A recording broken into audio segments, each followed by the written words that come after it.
तो दोस्तों आज मैं एक्सप्लेन करने वाला हूँ हाल ही में रिलीज हुई एक डच हॉरर मूवी को जिसका नाम है मलॉफ या फिर इसको कई जगह पर मोलक भी कहा जाता है। इस मूवी की फिलहाल IMDb रेटिंग है 6.2 to 6.3 स्टार्स आउट ऑफ 10 क्योंकि ये काफी वेरिएट कर रही है, लेकिन मूवी काफी बढ़िया है। उम्मीद करता हूँ कि आपको ये कॉन्सेप्ट अच्छा लगेगा और जो असली पत्ते हैं ना वो बिल्कुल एंड में खुलेंगे, तो वीडियो को एंड तक जरूर देखना। और हाल ही में मैंने काफी इंटरेस्टिंग डॉक्यूमेंट्री को एक्सप्लेन किया है जो कि रियल स्टोरी के ऊपर बेस्ड है, तो अगर आपने बाई चांस मिस कर दिया है तो जाकर जरूर देख लेना। उसका लिंक आपको नीचे डिस्क्रिप्शन में मिल जाएगा। तो चलिए अब बिना किसी देरी के चलते हैं सीधा वीडियो की तरफ।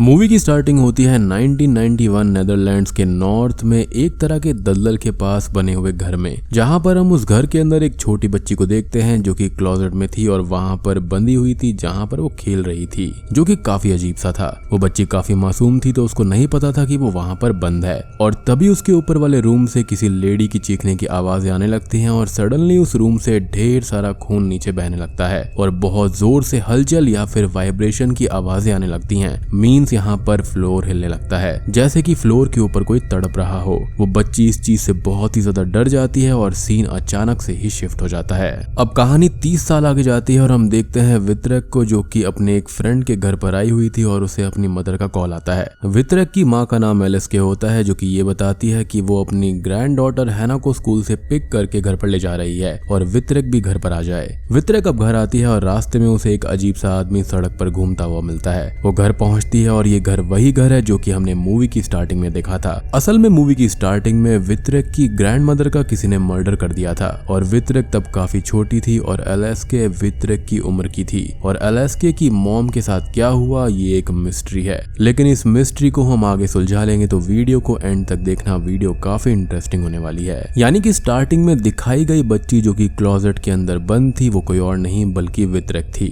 खैर अब हम देखते हैं इनकी पूरी फैमिली को, जिसके अंदर एलेस्के है, उसका हस्बैंड रोल, वितरक है और उसकी बेटी हैना। वितरक के हस्बैंड की डेथ हो चुकी है और इसलिए वितरक अब अपने पेरेंट्स के यहाँ पर रहती है। एनीवेज अब वितरक रोल को खाना देने जाती है तो ये देखती है कि उसके पास में हैंस नाम का एक पुलिस ऑफिसर आया हुआ था जो कि उनका फैमिली फ्रेंड है और वो रोल से कुछ बात कर रहा था। हैंस के जाने के बाद में वितरक रोल से पूछती है कि क्या बात हो रही थी, जिस पर वो बताता है कि पुलिस एक बैग वाले आदमी की तलाश में है जिसने कि दलदल में एक गड्ढा खोद दिया है और पुलिस को वहां पर कुछ अजीब मिला है और उसी आदमी को वितरक ने रास्ते में भी देखा था। अब यहाँ पर हम ये देखते हैं कि वितरक की फैमिली में काफी प्यार था और वो लोग हंसी खुशी रहा करते थे। अगले सीन में हम उसी बैग वाले आदमी को देखते हैं जिसको पुलिस ढूंढ रही थी और वो आदमी एक जगह पर अपने हाथों से गड्ढा खोद रहा था। उस आदमी के आसपास हम बहुत अजीब सी विस्पर्स को सुन पाते हैं जो वो आदमी भी सुन रहा था, और सडनली वो विस्पर्स रुक जाती हैं और वो आदमी अब उठकर पीछे देखता है तो उसे अपने आसपास अजीब सी शैडो आती हुई दिखाई देती है, जिससे कि वो आदमी बहुत ही ज्यादा डरने लगता है। और अगले दिन हम उस जगह पर पुलिस को देखते हैं और इस आदमी की डेथ हो गई थी। जी हाँ, उस आदमी की डेड बॉडी और उस डिग को यानी कि गड्ढे को पुलिस वाले चेक कर रहे थे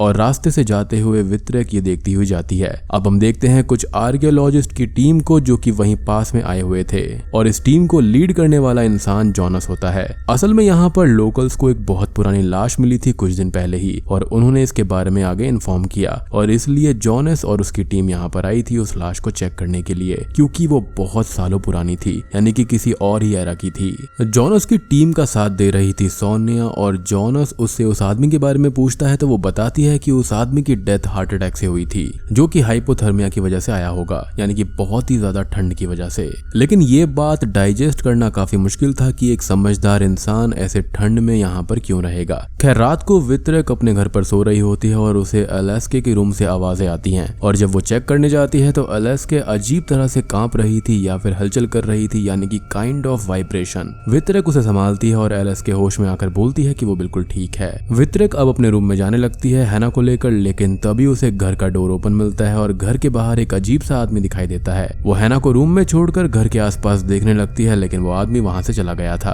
और रोल आकर ये बोलता है कि उसने भी किसी को देखा था, और वितरक बोलती है कि ये वो बैग वाला आदमी होगा, जिस पर रोल बोलता है कि ऐसा नहीं हो सकता क्योंकि उस आदमी की मौत हो चुकी है। खैर अगले दिन रोल जॉनस के पास में जाकर उस पर गुस्सा करता है कि कि शायद उसकी टीम का कोई आदमी रोल के घर के बाहर आया था, तो जॉनस अपनी टीम को संभाले। वितरक भी वहां पर आ जाती है और वो रोल को शांत करके घर पर भेज देती है। वितरक और जॉनस थोड़ी बहुत बात करते हैं और कुछ ही देर के बाद में हम वितरक और एलेस्के को हॉस्पिटल में देखते हैं। अब यहाँ पर वो एलेस्के का चेकअप करवाने आई थी क्योंकि आखिरी रात उसे उसकी हालत ठीक नहीं लग रही थी। खैर डॉक्टर यहाँ पर ये बोलती है कि एलेस्के के साथ में जो कुछ भी हुआ था, यानी कि वो वाइब्रेशंस वगैरह, वो अनप्रोसेस्ड ट्रॉमा की वजह से हो सकता है और थेरेपी से ये ठीक हो जाएगा। लेकिन यहाँ पर डॉक्टर को भी इसके बारे में कुछ खास पता नहीं था कि ये अजीब सी बीमारी है क्या। असल में ये जो एलेस्के के साथ में अजीब सी बीमारी है उसका कनेक्शन 30 साल पहले की उस घटना से है, जिसके बारे में हमको आगे पता चल जाएगा। खैर अब वो दोनों घर आ जाती हैं और घर के बाहर रोल मोशन कैमरा को इंस्टॉल कर रहा था ताकि आसपास जब भी कोई हलचल हो तो वहां पर पिक्चर क्लिक हो जाए, और ये वो सेफ्टी के लिए घर के पास में लगा देता है।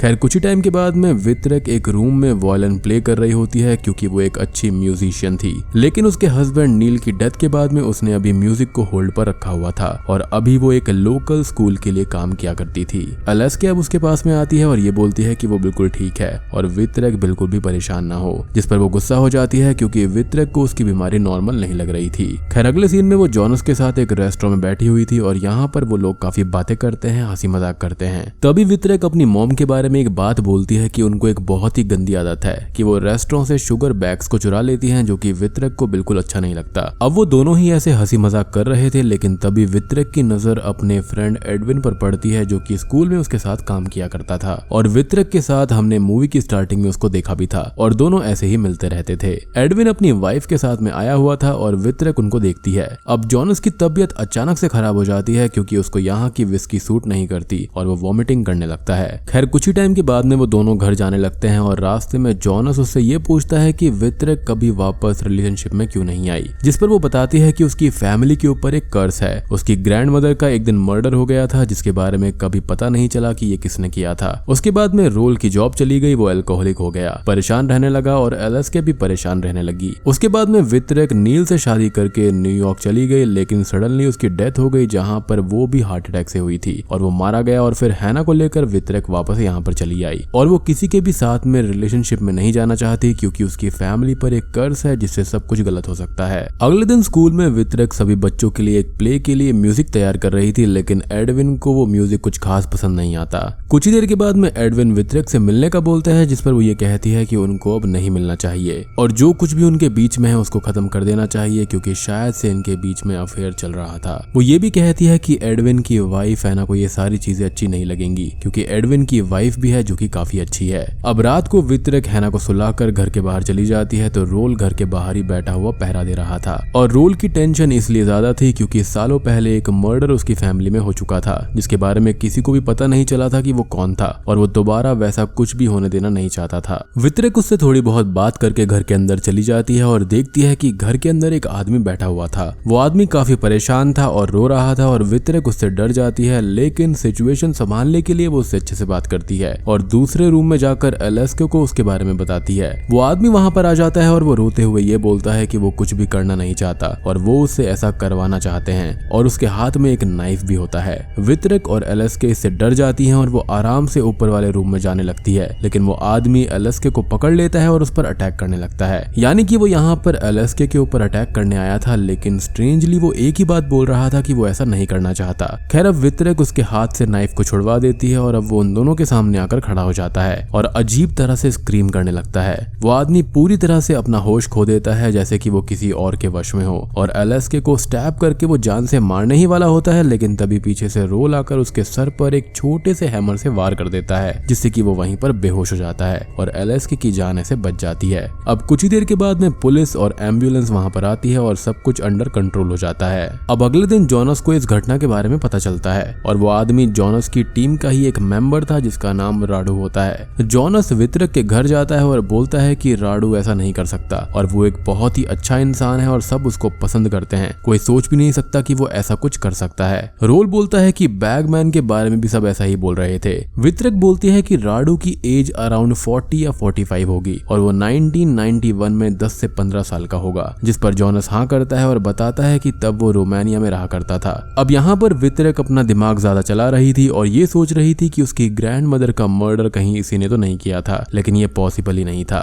वो अब जॉनस से बात करने उसे दूसरे रूम में ले जाती है और रोने लगती लगती है जिसको जॉनस संभालता है। नीचे रोल एलेस्के से बोलता है कि ये सब फिर से होने लगा है और वो वापस आ गई है, जिस पर एलेस्के बोलती है कि ये सब फालतू बातें हैं। एलेस्के अब अचानक से बेहोश हो जाती है और वितरक उसको हॉस्पिटल लेकर जाती है। हॉस्पिटल के अंदर एलेस्के के ब्रेन स्कैन्स होते हैं ताकि उसकी इलनेस को फाइंड किया जा पाए। अब हॉस्पिटल से जाते टाइम वितरक की नजर जॉनस की टीम के एक आदमी पर पड़ती है और वो उसके पीछे जाती है और देखती है कि वो लोग तो राडू को देखने आए थे जिसकी हालत अभी क्रिटिकल थी। अब भाई आपने आधी एक्सप्लेनेशन तो देख ली है, तो मेरा आपसे एक सवाल है कि वितरक की बेटी का नाम क्या था? तो आप कमेंट सेक्शन में उसका नाम बताना, क्योंकि मैं देखना चाहता हूं कि आप कितने ध्यान से एक्सप्लेनेशन को सुनते हैं। राडू की बेटी वितरक को अजीब तरह से देखने लगती है और इससे अनकंफर्टेबल होकर वो वहां से जाने लगती है, लेकिन वो बच्ची उसका पीछा करने लगती है और उसके साथ आकर लिफ्ट में खड़ी हो जाती है। वो रोमानियन लैंग्वेज में कुछ बोलती है और ये वितरक को समझ में नहीं आता। वो बच्ची अब वितरक का हाथ पकड़ती है और कुछ अजीब सी विस्पर करने लगती है और तभी लिफ्ट की लाइट्स भी अचानक से चली जाती हैं। वो बच्ची होश में आती है और वितरक अपने पीछे एक बहुत ही ज्यादा डरावनी स्पिरिट को देखती है, जिससे कि वो बहुत डर जाती है और अचानक से ही वो स्पिरिट गायब हो जाती है। वो अब वापस कार के अंदर आती है और उस बच्ची के द्वारा कही गई रोमानियन लैंग्वेज को ट्रांसलेट करती है, जिसका मतलब ये था कि वो कभी नहीं मरी। तो ये वो कौन है, ये हमें मूवी के एंड में पता चल जाएगा। खैर वितरक को जॉनस मिलता है और वो उसे राडू के बारे में पूछती है, तो वो ये बोलता है कि अभी उसको होश नहीं आया है, तो उसने ये क्यों किया ये पता लगाना काफी मुश्किल है। लेकिन सभी लोग ये बता रहे थे कि वो अपने आप ही एक गड्ढा खोदने लगा था। खैर अगले सीन में वितरक और जॉनस एक पब के अंदर होते हैं और यहाँ पर वितरक टन के बारे में बताती है, जो कि कोई और नहीं बल्कि उस बैगमैन का फादर था जिसकी हार्ट अटैक से डेथ हो गई थी और वो भी अपनी डेथ से पहले ऐसे ही डिगिंग कर रहा था। जॉनस अब वितरक को उस वुमन के बारे में बताता है जो कि उन लोगों को खुदाई के वक्त मिली थी और वो एक हजारों साल पुरानी ओल्ड लेडी की बॉडी थी। वितरक जॉनस को टन के पास में ले जाती है उससे कुछ बात करने के लिए। टन उन दोनों को बताता है कि उसके बेटे मीसा को पता था कि कहां पर डिग करना है उस वुमन की डेड बॉडी ढूंढने के लिए, और ये चीजें उसे खुद से नहीं पता थी बल्कि कहीं दूर से बताई गई थी। वितरक ये बोलती है कि मीसा को पता था कि कहां पर डिग करना है, तो कहीं ये विस्पर्स की वजह से तो नहीं था, जिस पर टन ये बोलता है कि वो लोग इन्हीं विस्पर्स के साथ में बड़े हुए हैं। उसका ये कहना था कि ये विस्पर्स जो है ना वो हेलन की हैं, जो कि फाइगा के बारे में बताती हैं, जो कि यहाँ की एक लेजेंड है। टन आगे बोलता है कि उसके फादर को भी विस्पर्स ने कन्विंस किया था और वो मीसा के स्पिरिचुअल गाइड थे, लेकिन मीसा को पहले पैनिक अटैक्स आया करते थे लेकिन बाद में वो ठीक हो गए। लेकिन जब उसकी लाश मिली तो वो बहुत ही ज्यादा डर वाली हालत में था। टन अब काफी इमोशनल हो जाता है और अपना नंबर वितरक को देकर जाने लगता है और जाते जाते ये बोलता है कि मीसा को विस्पर्स ने ही डिग करने बोला था। जॉनस और वितरक घर आ रहे होते हैं और रास्ते में जॉनस हेलन के बारे में पूछता है और वितरक बताती है कि हेलन फाइगा की स्टोरी की विलन है, जो कि इविल है और बॉग में कहीं पाई जाती है। बॉग यानी दलदल, जो कि हमेशा विस्पर करती रहती है लोगों के आसपास, लेकिन ये सिर्फ कहानी है जो कि बच्चों को सुनाई जाती है, जिसको कुछ लोग सच भी मानते हैं, लेकिन उसे ये कहानी के अलावा कुछ और नहीं लगती। वो आगे बोलती है कि एक बार उसके डैड ने भी वो विस्पर सुनी थी और हॉस्पिटल में उसने भी सुनी थी, लेकिन जॉनस इसको लाइटली लेता है। वो जॉनस से अब उस वुमन के बारे में पूछती है जो कि दलदल में मिली थी। वो ये बोलता है कि वो अभी उसके बारे में नहीं बता सकता क्योंकि ये ठीक नहीं है। वितरक अब इस पर काफी गुस्सा हो जाती है और कार से उतर कर जाने लगती है, जिसके पीछे जॉनस भी चला जाता है उसको मनाने के लिए। इससे उन लोगों का बॉन्ड थोड़ा और अच्छा होता जाता है और वो थोड़े क्लोज आ जाते हैं।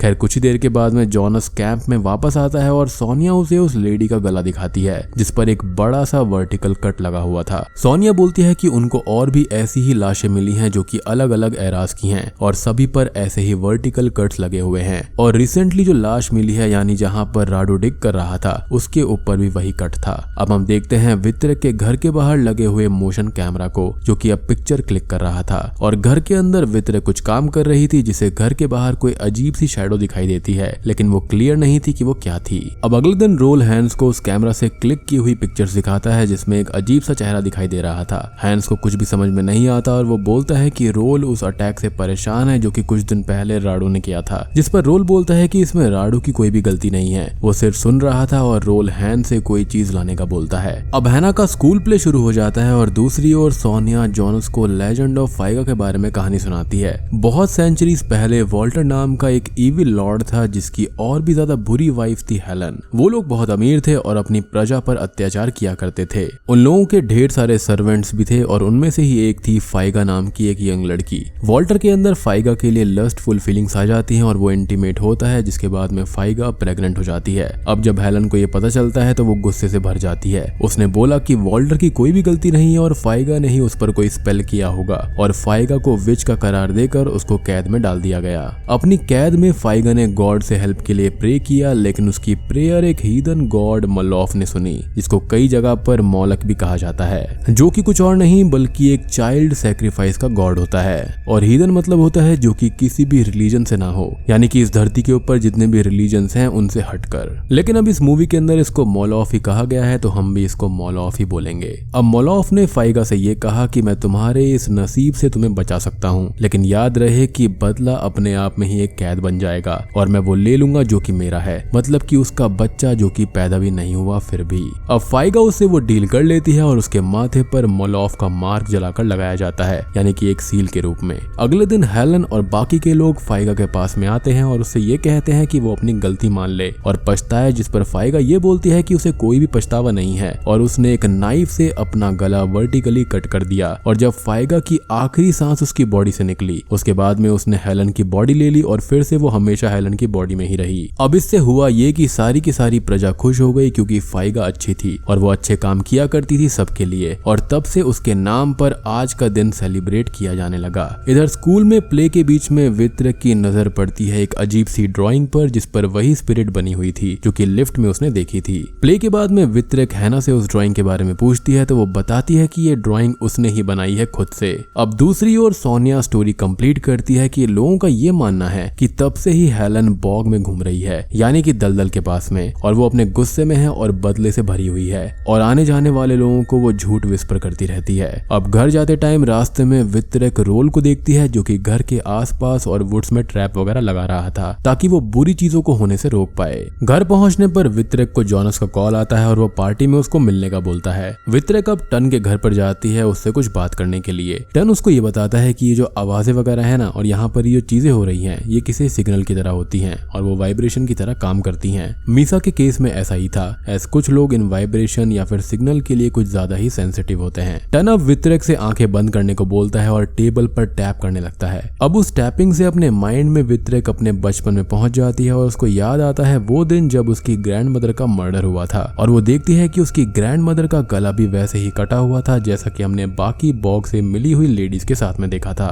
वित्रक अब होश में आती है और ये देखती है कि टन के घर की सारी फिशेस मर चुकी हैं, क्योंकि ये जो वाइब्रेशन यहाँ पर आई थी वो बहुत ही पावरफुल थी। वित्रक अब जॉनस से मिलने कैंप जाती है और यहाँ पर जॉनस नहीं था क्योंकि वो पार्टी में गया हुआ था, और वो सारी लेडीज को देखती है और सोनिया से बोलती है कि ये सब अलग अलग एरास की हैं और सब रिलेटेड हैं। अब हम बॉग में घूमते हुए जॉनस की टीम के एक आदमी को देख पाते हैं जो कि वित्रक के घर पर जा रहा था, और ये भी विस्पर्स के ही कहे अनुसार चल रहा था, यानी कि उनके काबू में था। लेकिन रोल वहां पर आकर उसको बेहोश कर देता है, लेकिन अब उसके आसपास उसको कोई प्रेजेंस फील होने लगती है। अब इधर घर आकर वित्रक अपना सामान पैक करने लगती है, लेकिन एलेस्के उसको रोकती है, जिस पर वो ये बोलती है कि वो लेडीज मिली हैं और वो सब सैक्रिफाइस हुई थी और उनका गला वैसे ही कटा हुआ था जैसे ग्रैंड माँ का कटा था, और कोई उनकी फैमिली को हर्ट करना चाहता है और वो यहाँ पर नहीं रुक सकती। इधर बॉग में रोल के पास में ढेर सारी लेडीज की स्पिरिट आ जाती हैं और उनमें से एक एलेस्के का यंगर फॉर्म भी था, और वो सब लेडीज विस्पर करने लगती हैं और रोल भी उनके वश में आ जाता है। इधर सेलिब्रेशन में जॉनस के पास में सोनिया आती है और वो वित्रक के बारे में बताती है कि वो बहुत ही डरी हुई थी और बोल रही थी कि उसकी फैमिली खतरे में है, और कहीं ऐसा इसलिए तो नहीं है कि अभी भी यहाँ पर सैक्रिफाइस होते हों। अब हम घर पर देखते हैं कि रोल जो कि अब उन विस्पर्स के वश में होता है और वो घर के अंदर आने की कोशिश करने लगता है। वित्रक और एलेस्के उससे डर जाती हैं, एज वो समझ गई थी कि बाकियों की तरह ये भी वश में है, और वो सब जगह के डोर्स को लॉक करने लगती हैं और वित्रक हैना को क्लोजेट में छुपा देती है। और बिल्कुल ऐसा ही सीन स्टार्टिंग का भी था, तो हमको ये पता चल जाएगा कि तब क्या हुआ था।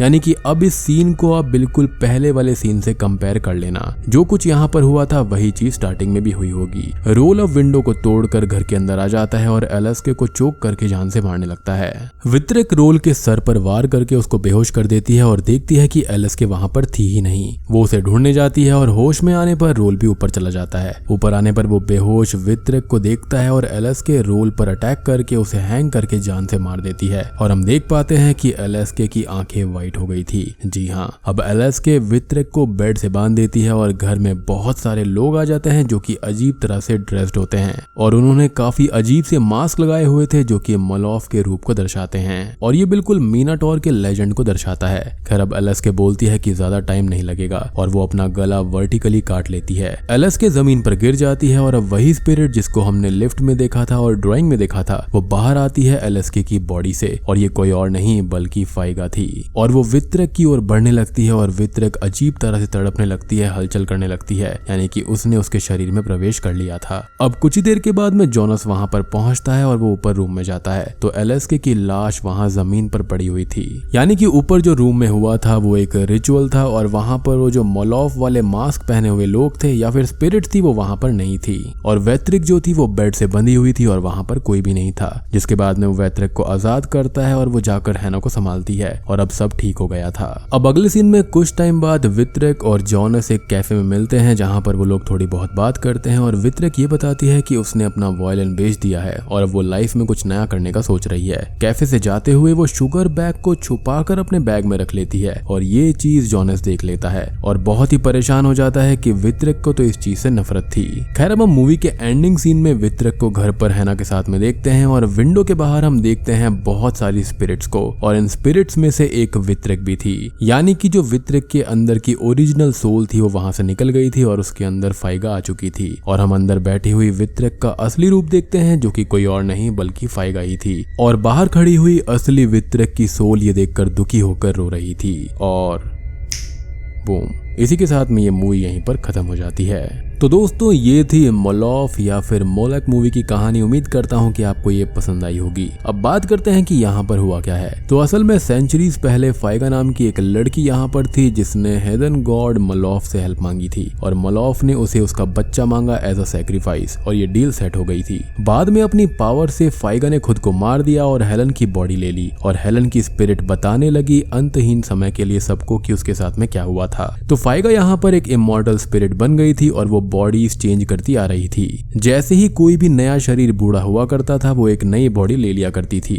और ठीक उसी तरह से मूवी की स्टार्टिंग में भी हुआ होगा, यानी कि एलएसके की मदर के साथ में सेम चीज हुई होगी। अब एलएसके की माँ के अंदर जो फाइगा की स्पिरिट थी उसने एलएसके की माँ को खुद से ही मरवा दिया और रिचुअल कंप्लीट हो गया, जिसके चलते यहाँ पर एलएसके को फाइगा ने पजेस कर लिया था। जिसके बाद में सेम चीज वित्रक के साथ में हुई है और अब आगे चलते हुए वित्रक की बेटी यानी कि हैना के साथ में भी सेम चीज होने वाली है और ऐसा तब होगा जब वित्रक जो है बूढ़ी हो जाएगी। अब एक चीज यहाँ पर ये मर्दों को क्यों मारा करती थी, क्योंकि जो वॉल्टर था उसने उसके साथ में गलत काम किया था और सजा मिली थी यहाँ पर उसको, जिसके चलते यहाँ पर वो बच्चे पैदा होने के बाद में मर्दों को मार दिया करती थी। यानी कि उसका जो ये वेंजेंस था ना वो चलता आ रहा था जनरेशन टू जनरेशन। अब यहाँ पर दो चीजें हैं कि फाइगा किसी भी फीमेल को पजेस कर सकती है, यानी कि उसकी बॉडी में अपनी स्पिरिट को भेज सकती है, या फिर ये हो सकता है कि जो वित्रक है वो हेलन की ही फैमिली ट्री से है और इसलिए ही वो उनकी ही फैमिली को पजेस करती है। बात करें यहाँ पर ये गड्ढा खोदने वाला सीन क्या था, तो ये जितनी भी स्पिरिट्स थी जिनकी बॉडी को पजेस कर लिया था फाइगा ने, वो काइंड ऑफ इस धरती पर कैद हो जाया करती थी। जिसके बाद में होता ये था कि वो अपनी सच्चाई बताने के लिए लोगों के कानों में विस्पर किया करती थी, यानी कि वो फाइगा को रोकने के लिए सबको बता रही थी और यही रीजन था कि हर कोई एलएसके को जान से मारना चाहता था, क्योंकि ये स्पिरिट जानती थी कि एलएसके के अंदर ही फाइगा की स्पिरिट है। अब आप ये सोचेंगे कि फाइगा ऐसा कर क्यों रही थी, यानी कि अपनी स्पिरिट को नए नए शरीर के अंदर क्यों डाल रही थी। तो आपको याद होगा कि मोलॉफ ने ये बोला था कि ये जो बदला है वो अपने आप में ही एक कैद बन जाएगा और वो उस चीज को ले लेगा जो कि उसका है, मतलब कि उसका बच्चा जो कि पैदा भी नहीं हुआ था। तो मोलॉफ ने फाइगा को रिवेंज लेने में तो हेल्प कर दी, लेकिन यहाँ पर उसको एक ऐसा अभिशाप मिल गया जिसके चलते वो नए नए शरीर में जाती रहती है, यानी कि काइंड ऑफ उसको लालच आ गया था और वो बिल्कुल हेलन जैसी बन गई थी। यानी कि हेलन एक टाइम पर सब पर अत्याचार किया करती थी और सेम चीज अब फाइगा यहाँ पर सब पर कर रही थी, यानी कि उसने कितनी फैमिलियों को उजाड़ा था। इनिशियली वो बिल्कुल सही थी और यहाँ पर उसके साथ में गलत हुआ था, लेकिन बाद में अब वो सबके साथ में गलत कर रही है और जो हेलन थी अब वो सुधर गई थी और वो बहुत ही ज्यादा पछता रही थी कि उसने कितनी बड़ी गलती करी। साधारण शब्दों में कहूँ तो फाइगा का जो बदला था वो इतना ज्यादा था कि वो नए नए शरीर को ले लिया करती थी ताकि वो मर्दों से अपना बदला लेती रहे। बेसिकली वो मोलॉफ की दी हुई ताकतों का गलत फायदा उठा रही थी। और एक चीज और यहाँ पर दिखाई गई है कि स्टार्टिंग में वो विच नहीं थी, लेकिन अल्टीमेटली अब वो बना दी गई है। अब बात करते हैं मोलॉफ यानी कि मोलक के बारे में, जिसका जिक्र बार बार हिब्रू बाइबल में हुआ है। और मोलॉक जो है वो कैनानाइट रिलीजन से बिलोंग करता है, जो कि आज से कई सेंचुरीज पहले एग्जिस्ट किया करता था और ये कई छोटे छोटे रिलीजन्स का काइंड ऑफ एक ग्रुप था। मोलॉफ का नाम हिब्रू बाइबल में था यानी कि बुक ऑफ लवीडकस, और वहां पर ये नाम बार बार आया हुआ है और ये चाइल्ड सैक्रिफाइस से जुड़ा हुआ है। मोलॉफ के रूप के बारे में बात करें तो उसका चेहरा एक बुल का होता है, लेकिन कई बार इसकी परिभाषा भाषा चेंज होती गई है। मलॉफ के नाम से ही एक कल्ट भी चलती है जिसमें मलॉफ गॉड के रूप में एक ब्रॉन्ज की स्टैचू बनाई जाती है जिसमें 7 चेम्बर थे जिसके अंदर लोग बच्चों को डाल देते थे सेक्रीफाइस के लिए और स्टैचू के अंदर आग लगा दी जाती थी और ऐसी एक पनिशमेंट भी पहले दी जाती थी। अब देखो मलॉफ या फिर मलॉक या फिर मोलक जो होता है ना, इसका मीनिंग कई जगह पर सेक्रीफाइस माना गया है और कई जगह पर काइंड माना गया है, लेकिन इस मूवी के अंदर यहाँ पर ये दोनों चीजें ही मिलती जुलती हैं। लाइक उसने काइंडनेस के चलते फाइगा की मदद करी लेकिन यहाँ पर सेक्रीफाइस भी ले लिया। तो दोस्तों उम्मीद करता हूँ कि आपको ये मूवी पसंद आई होगी। पसंद आई है तो वीडियो को लाइक कर देना, चैनल पर नए हैं तो सब्सक्राइब जरूर कर देना क्योंकि यहाँ पर आपको ढेर सारी ऐसी इंटरेस्टिंग वीडियोस रोज रोज देखने को मिलती रहती हैं। तो मैं आप सबको मिलता हूँ अगली वीडियो के साथ में, तब तक के लिए